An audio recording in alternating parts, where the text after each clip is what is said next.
It is my pleasure to introduce our next instructor, Elizabeth Beringer Sensei.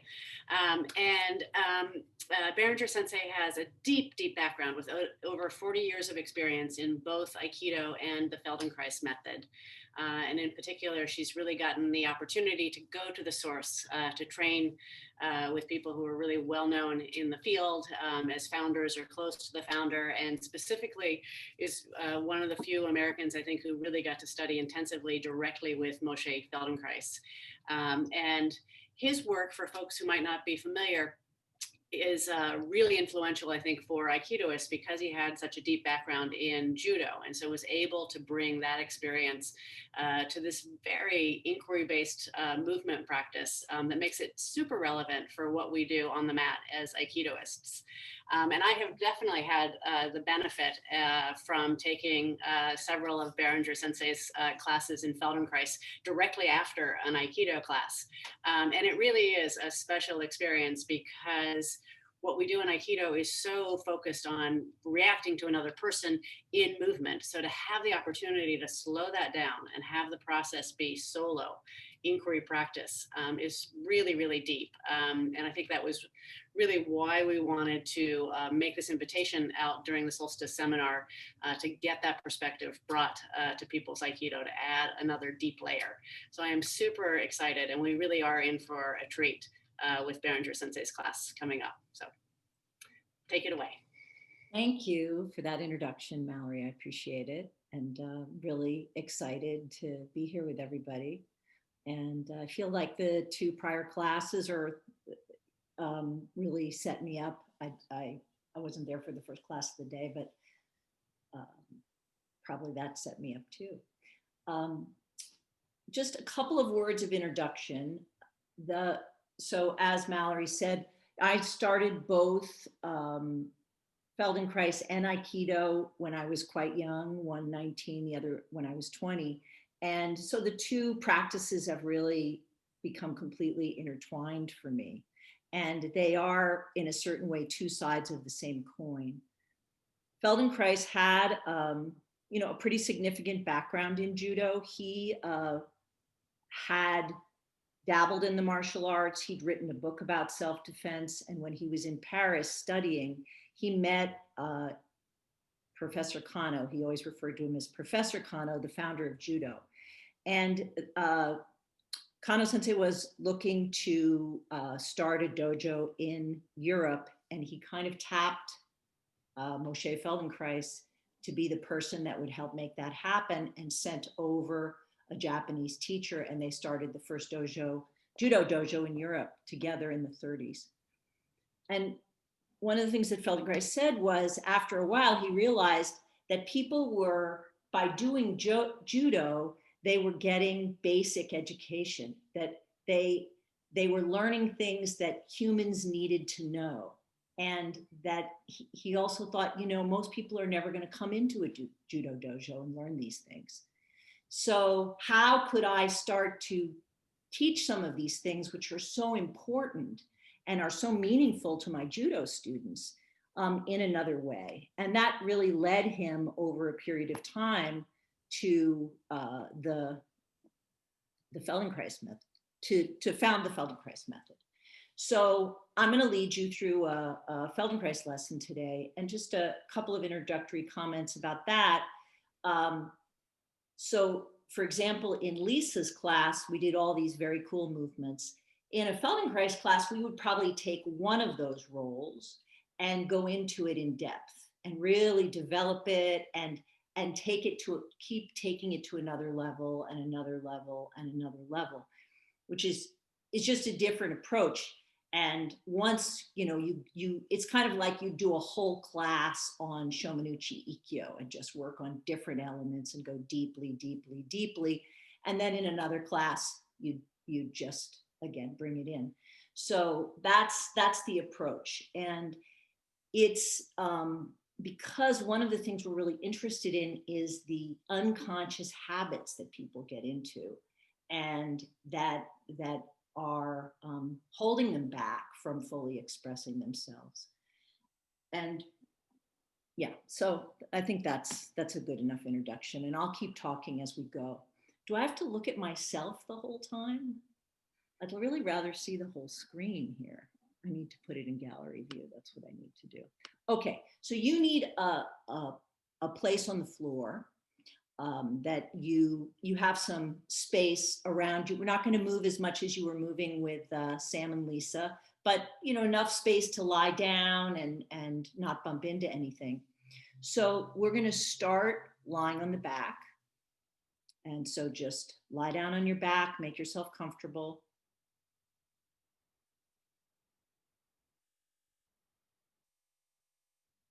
So one of the things we work with a lot is being in different relationships to gravity and lying down so you're not engaged in the keeping yourself upright and the anti-gravity, let's say, functions of being upright.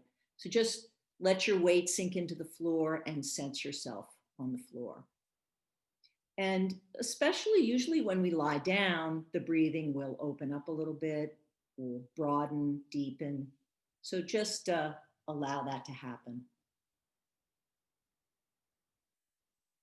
And notice the areas of yourself that easily adjust to lying on the floor.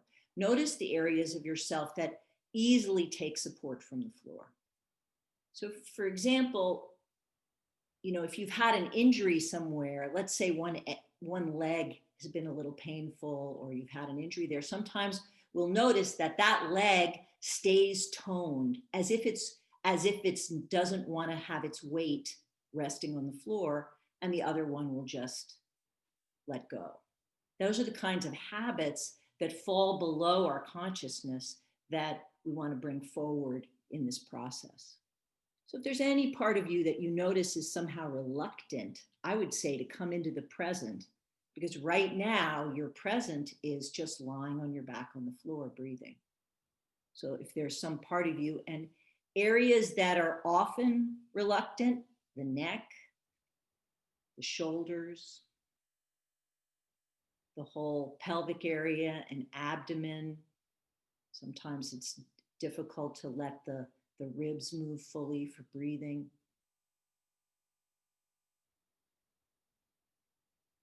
And of course, your limbs, your arms and your legs.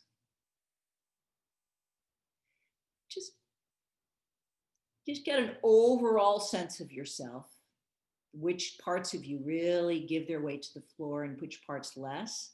And then we'll check back in. We'll come back to that as we go along. So come on up into a sitting position now. And sit with your legs in a V position, straight on the floor. That's right. And have your left hand on the floor behind you, somewhere near your hip joint. And put your right hand behind your right knee. Right hand behind your right knee. Now, basically keeping your right leg straight. Shift your weight so you can take your right leg away from the floor. And so you're going to lean, and you'll lean into the left sitting bone, and maybe your left elbow will bend. Eventually, you can experiment with where you have your hand, and you can bring your weight onto your forearm and come back again. So now what we want to do is refine this motion. You're all Aikidoists, you can do this. You take the leg away from the floor and you come under your forearm. But we want to do it so it's smooth and you're not holding your breath. So try to notice if you were holding your breath. And then let your breath flow easily and see, can you do this without a kind of jerk as you lift the leg off the floor? So this is using your biomechanics, using your trunk to lift your leg. Some of you have your legs so wide, it's going to be harder to do. The V is in front of you, and that'll make it a little bit easier. But your leg stays straight as you do it, and your right hand is behind your right knee. That's right. Now, Switch over and put your left hand behind your left knee. Put the left arm on the ground there. And just observe when you start. Go do it slowly and see how smoothly can you do it on this side. The right hand's on the floor by your right hip, so you come onto your right elbow. That's it. Your left hand is behind your knee. Use your whole self, the movement of the trunk coming onto the right side of the sitting bone. And we were just doing a lot of these movements, similar kind of thing in Sam's class. But now let's just see, are you furrowing your brow? Are you contracting your neck in some way? Is there any part of yourself that is active that doesn't need to be active? Make it more simple. Each time you do it, see if you can use gravity, use your biomechanics, and just make this really simple. That's one of the things watching Sam, everything she did, it looked so simple. It was so inviting because it was easy for her. There we go. See if you have that feeling for yourself. This is easy. You can experiment. I see some of you experimenting with where you're putting that arm that you're leaning on. Check your breathing as you go and just feel that you don't interrupt your breathing as you do it. Okay. Now, stop for a moment in the middle. And now put both hands behind your knees and go from one side to the other. So one leg comes up and the other leg comes up. So when one leg comes up, the other leg doesn't really have to do very much. Some of you are contracting the leg that's on the ground. That leg is just quiet there. If you're feeling like some of you are lifting your leg with your arm. You lift it with your trunk and by coming onto your elbow. It's all just using gravity, biomechanics here. You need to go backwards a little bit more, some of you. If you go backwards more, you'll come onto your forearm and your elbow. There you go. There you go.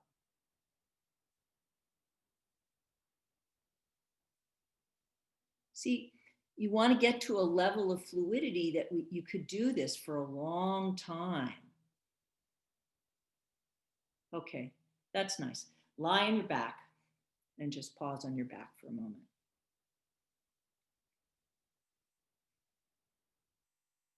So we're going to go back and forth from doing some things in sitting to doing some things lying down. Let's see how your breathing settled. See if there's anything different about which parts of yourself give their weight to the floor. Now, roll your head a few times, left and right. Really feel that the weight of your head is supported by the floor.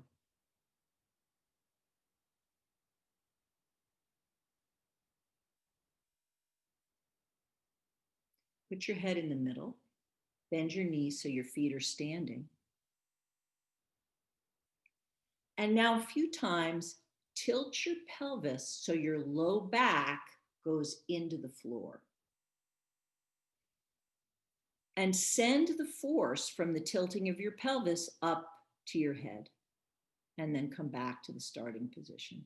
See if you can feel your spine can slide up and move your head. So you do nothing with your head.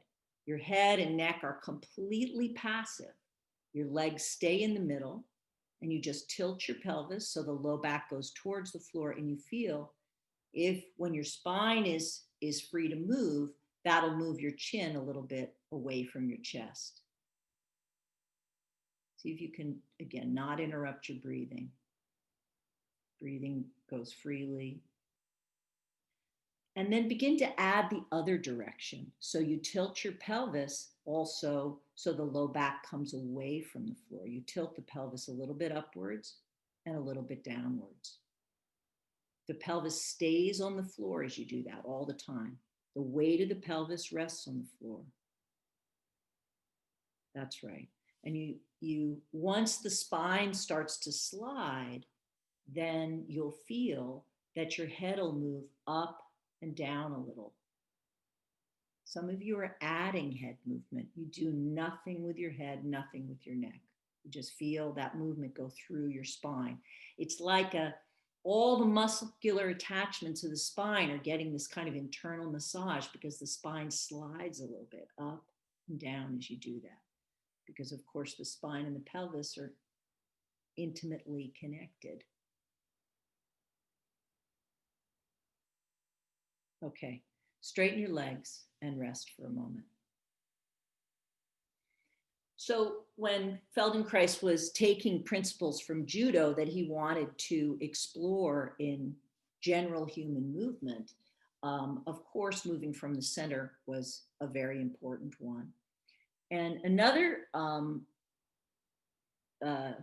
principle that he said was fundamental to human movement was reversibility. So it means that you start to do a movement and you have choice. You can stop, you can change directions, or you can come back again. In other words, we're not just kind of falling into things. And that's, I think we want, we'll play with that a little bit in this lesson. So come up to sit again.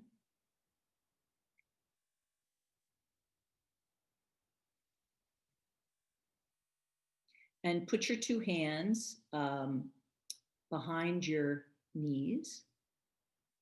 And now experiment. Well, first of all, just go lift one leg and then the other leg as we've been doing, coming onto the elbow on one side and the other side.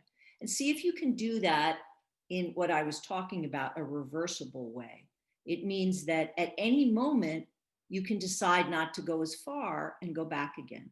So interrupt the movement in the middle and reverse it. And just check if you have that command of what you're doing. And again, you want to go, you're going backwards and to the side. Backwards and to the side. Your hands are behind your knees, so you have to really go to the side to get onto your forearm.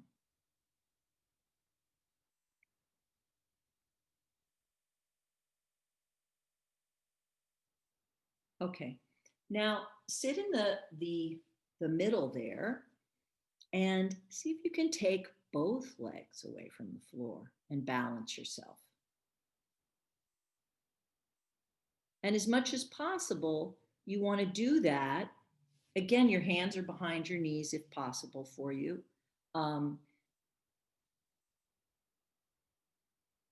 Actually, let's do it like this. Put your hands behind your pelvis and just come back onto your, find where you can put your hands so you can come back onto your forearms again and just lift the two legs and come forward again. And notice, do you lift one leg first or do they come together? See, this is where I really can see a difference in a group of Aikidoists and teaching somebody else, because people from the publics really struggle with this step, but you guys pretty much nail it. So then you know how to do it. Are you breathing? I mean, of course you're breathing or you would have passed out, but are you interrupting your breathing as you do this? Can you breathe freely, easily? Are you contracting your neck? What's happening in your face? So move your attention around and just see if you can do this really fluidly, easily, so that if I said to you, we're going to do this for the next half an hour, you'd be good. You're not straining anywhere. You're not going under your back. You're just balancing on your forearms and your legs there. That's nice. Okay, now put your hands, just sit for a moment, have a little rest in sitting. Feldenkrais method, this is big divergence with Aikido. We're really big on rests. Although, of course, in Aikido, every time we stop to watch a demonstration, we are getting a rest. So that rhythm of you do something, you rest, you do something, you rest, that's very much in the Feldenkrais lessons. And each time, the idea is when you rest, that you're going to have this fresh start.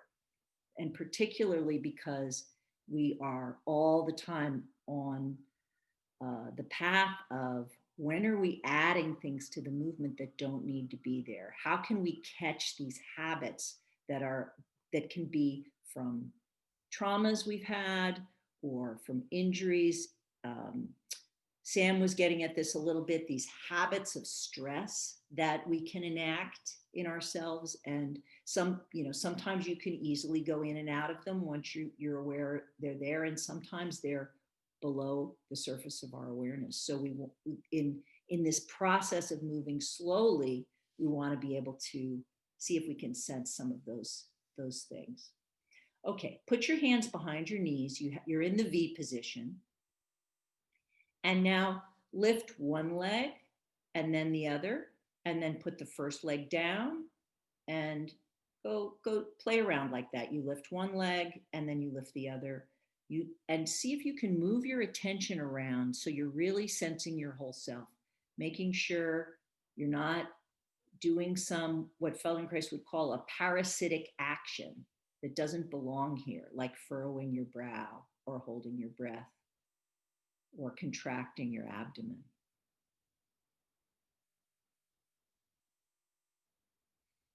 Now see if you can take both legs away from the floor at the same time and then come back down again. See if you can do that reversibly without falling back on the floor and without a big lurch as you come away from the floor.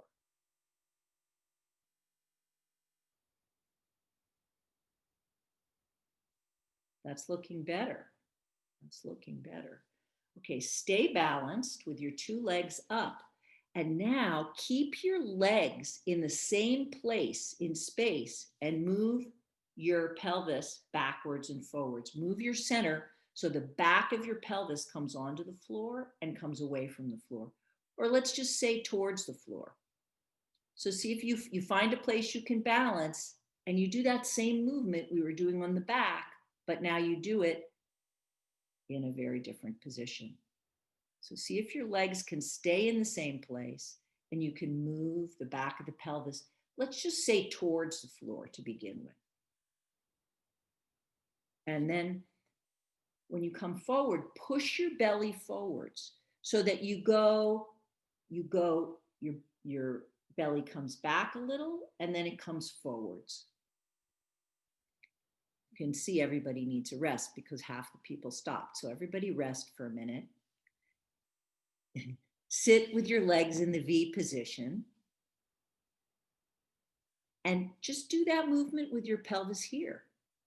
Your legs are still, and then you're gonna you take your belly backwards, your low back gets round, and then you arch your back a little. Just keep it really simple, really simple. Now bring your head in, look down towards the floor, let your whole back round. And then look up towards the ceiling. That'll help your pelvis move. So see if you get your whole back involved.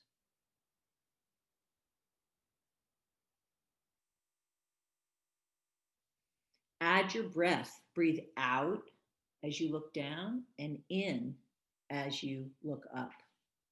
See if you can get the middle of your back involved. You don't push anything. You don't strain. In Feldenkrais a lot, we're using our attention to bring our whole self into the action. So you move your attention around, and in what Mallory used the word inquiry, it is an inquiry. Is there more of my trunk that could become involved? Is there a part of my spine that could become more involved? Okay, now put your hands behind your knees and see how reversibly could you roll onto your back. Means where you could control, you don't fall on your back, you slowly roll onto your back and then rest.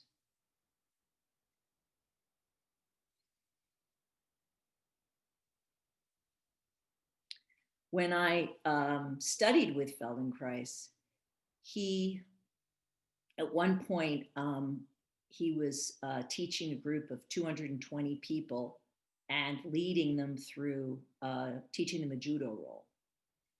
And I was in my, mid 20s at the time. And so he did it over a period of a couple of days and with a lot of really interesting, clever variations, but also sometimes asking people to do things that were pretty easy for me, having, years of Aikido behind me at that point.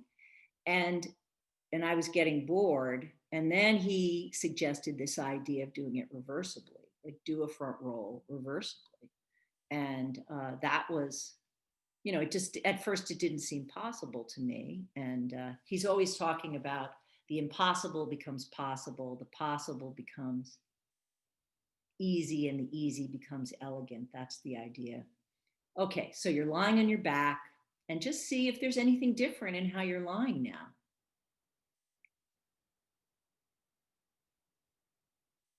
By this process of moving and attending to yourself, has that changed how you're able to rest? Are there some parts of you that maybe you were holding in the beginning that you weren't aware of? Roll your head left and right.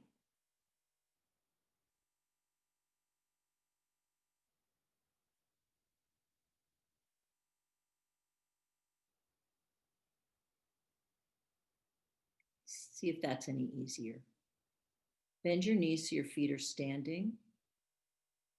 And a few times tilt the pelvis again, sending the force through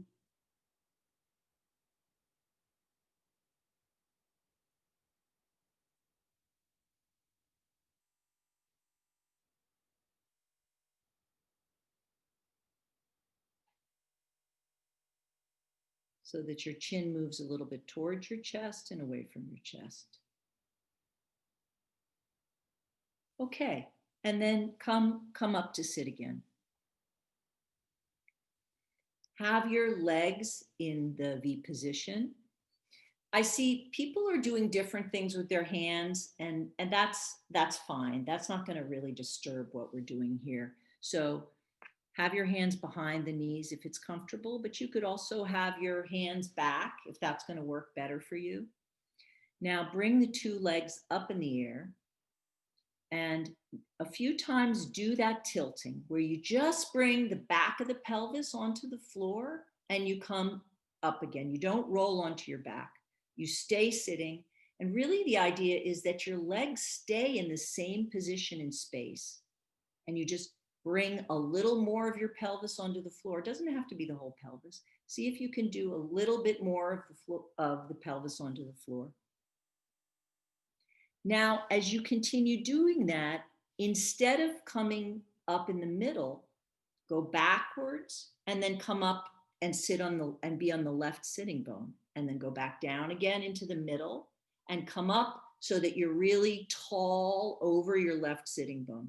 So we're just going to do it asymmetrically. Your legs stay in the V position. See, this is it's higher education here.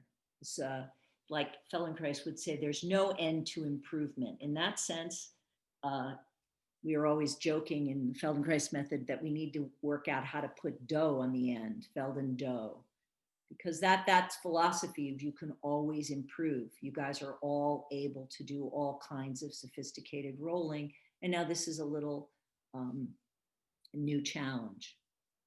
Okay, go the other way. Put your legs down and rest for a moment. Just have a pause. The resting is important for that sense of just letting go the effort you were using and starting fresh. Go back again into the same position. The two legs are up, and see if you go from this, you go backwards a little, and then you erect yourself over the right sitting bone.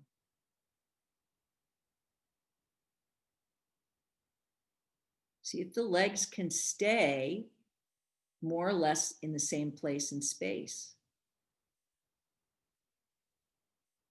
Now I see some of you are already doing it, is make a half circle now. Go from one sitting bone a little bit backwards to the other sitting bone. Legs stay in the air, but you make that kind of circle. See if you can go around in a circle. So first it's a half circle, and then you could even make a whole circle. You could come forward, go backwards, left, forwards, right. And if it gets too tiring having the leg up, just have the heels on the ground and do it. Make a circle with the pelvis with the legs quiet. You can do it up in the air if you've still got the attention for it. Or you can put the heels on the ground and just make a smooth circle.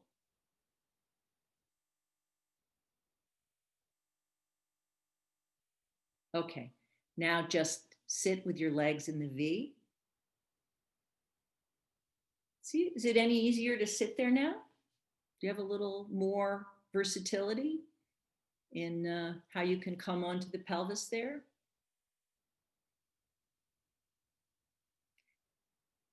Now, I want to be good with my timing here. We're good. I think we have a couple minutes.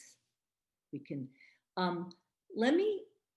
you end in a way that's interesting for you. So maybe you want to go back to something you did in the lesson and see if it got easier. Just going back to something simple like lifting one leg and lifting the other leg. Or you can let this go into a rolling onto your back with your legs straight. Roll onto your back on one side, come up on the other side. Bringing in some of the things that Lisa did or Sam did, and just have fun with that. See if you have some versatility here, some movement that you can integrate into these larger actions. If you can do it in a little, not just go into your habit, but do it a little more slowly, a little more reversibly, checking your breathing. Make sure that you don't go into a habit of furrowing your brow, contracting your neck. Keep it easy, your attention moving through your whole self.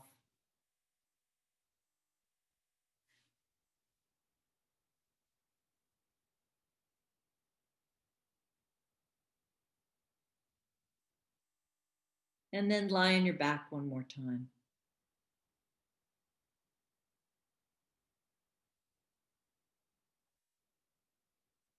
So we use this lying on the back as also a way of just checking in and checking in with the things that we may have been tracking in a particular lesson. So you may notice that there's something in your back that has let go, gives its weight to the floor a little bit more. Maybe there's something a little more open in your breathing. Maybe your legs or your arms are able to rest more easily. Roll your head a couple of times, one more time. It's really can be a kind of thermometer, because as the neck is a very popular place, the jaw is a very popular place to hold unnecessarily, and really things open up in the trunk movement when that becomes more free.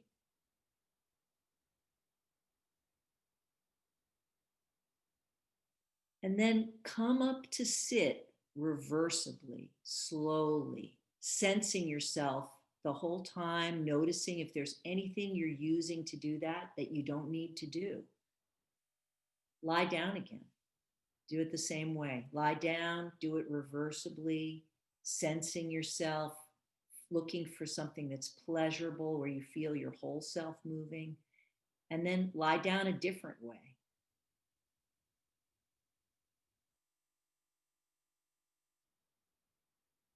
Come up again a different way.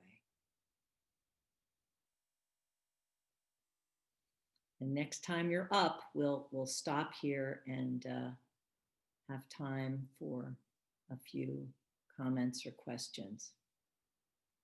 There's so many things I wanted to connect and say, but can only fit so much in.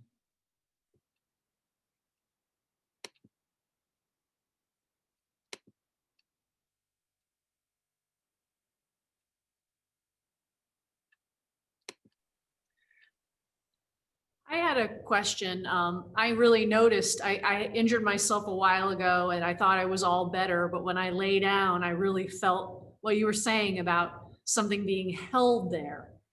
How would Feldenkrais, like, is that a sign of further injury, or how do I interpret that?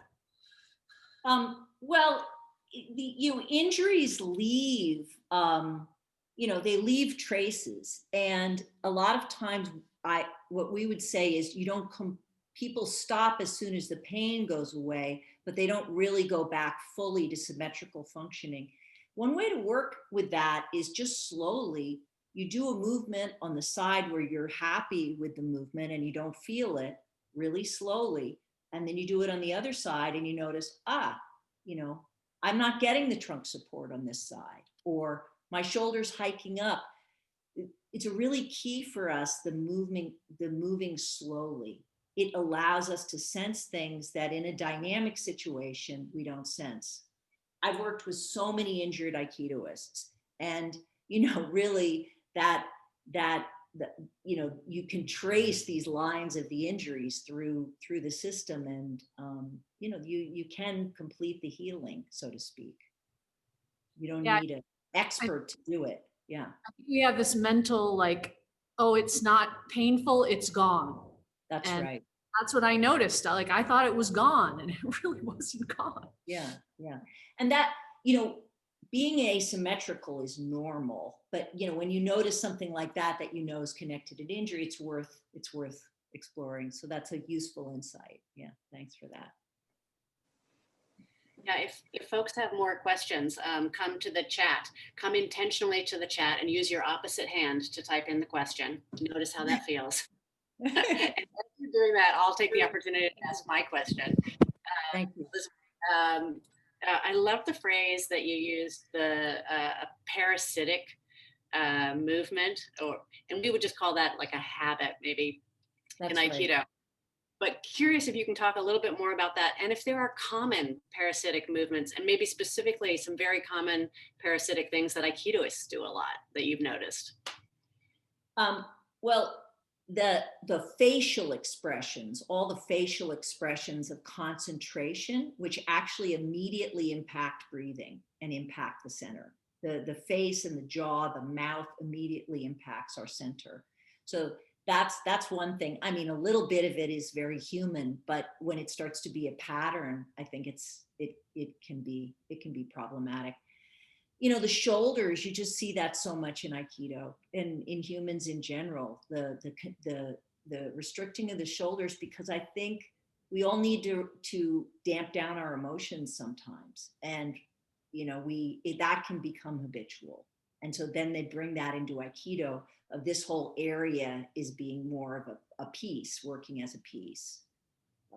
That I think is, and obviously, I mean, connecting our arms to our center I think it's a lifelong project, because there's levels and levels and levels to that. And Lisa was talking about, people saying, oh, but we want to move as a whole. We have to have differentiated movement in order to move dynamically as a whole. That's just what you were addressing there. And so, if people can't twist and they can't really differentiate the shoulders and move their ribs, that is going to impact their Aikido eventually. Yeah. And it's the opposite problem when you're hypermobile. Then you need to connect, you need to get everything connected. Yeah. I don't know. Is that helpful? Is that what you were asking, Mallory? Oh yeah, absolutely. Absolutely. And just with the time that we have, maybe your top tip, bit of advice for how to use this kind of inquiry process for Aikidoists as we close out. That if there's something that you want to work on, find a time to move slowly. And if it's on one side, that's really lucky, because you can develop your awareness by comparison, and just going, what I just said to Lisa, moving slowly and really moving your attention around. So the last thing I would say is, it's as much about habits of attention as it is about habits of movement. people put their attention on certain areas, and you can start to see it on the mat sometimes. People who trip a lot, and there's just a flat mat there, but they don't have their attention in their feet really. That's a very interesting element as well. That was something that Sam was playing with, of where is your attention as you're doing the role, and that's I think is a deep inquiry eventually. Yeah. Beautiful. Thank you. Well, obviously. Thank you all so much. It's a pleasure. I wanted to add one thing, or any thoughts you have on it. I broke my jaws, right? Like only 3 months ago, my chin and my jaws. And it's been awesome today to, I couldn't kind of do any of these things, moving and all of this, because it was so locked, from the getting it wired and everything. The healing is, allowing and these movements and the movements to come back to here. But it seems like the jaw is involved in everything, even when we keep it relaxed, the neck muscles, jaw muscles. Yeah, it's interesting because the jaw is a flexor muscle, and normally flexors are not anti-gravity muscles. So I think we're prone to contracting our jaw a little more than other places. So that's additional. You and I should talk, because I have sets for, working with the jaw, and, maybe I can, turn you on to some of that might be really helpful in your recovery. Yeah. Yeah, I would love that. Thank you. Yeah, I'm happy if people want to email me, or my website is elizabeth@feldenkrais.resources.com, and I'm happy if people have individual questions, since we're running out of time. Yeah, but thank you definitely for organizing this. Really appreciate it.